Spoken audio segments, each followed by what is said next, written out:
Dan teman-teman, perkenalkan nama saya Zizkia Ratri Putri Ramadhani, saya dari kelas 11 MIPA 4. Menstruasi. Jika pada fase menstruasi tidak terjadi pembuahan sel telur oleh sel sperma, lapisan dinding rahim endotrium yang mengandung pembuluh darah, sel-sel dinding rahim atau lendir akan luruh dan keluar melalui vagina.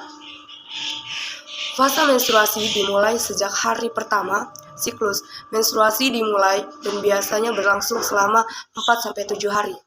Pada fase ini, wanita biasanya akan merasakan nyeri di perut dan punggung bagian bawah karena rahim berkontraksi untuk membantu meluruhkan endotrium atau dinding rahim. Yang kedua adalah fase folikular. Fase folikular berlangsung sejak hari pertama menstruasi hingga memasuki fase ovulasi. Pada fase ini, ovarium atau indung telur akan memproduksi folikel yang berisi sel telur. Seiring pertumbuhan folikel ovarium, dinding endotrium yang sudah meluruh akan menebal kembali untuk menyambut sel telur yang diharapkan sudah dibuahi sperma. 3. Fase ovulasi. Fase ovulasi dikenal juga dengan masa subur wanita. Pada fase ini, folikel yang memproduksi ovarium akan melepas sel telur untuk dibuahi.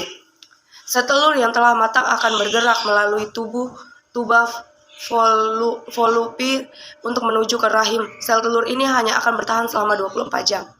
Jika dibuahi sperma, sel telur akan mati. Sementara itu, sel telur yang dibuahi sperma akan membentuk janin. Fase ovulasi biasanya terjadi sekitar 2 minggu sebelum siklus menstruasi. Berikut fase luteal.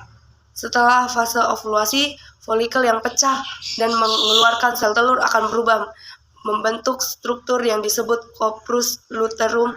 Corpus luteum akan memicu peningkatan hormon progesteron untuk mempertebal lapisan dinding rahim.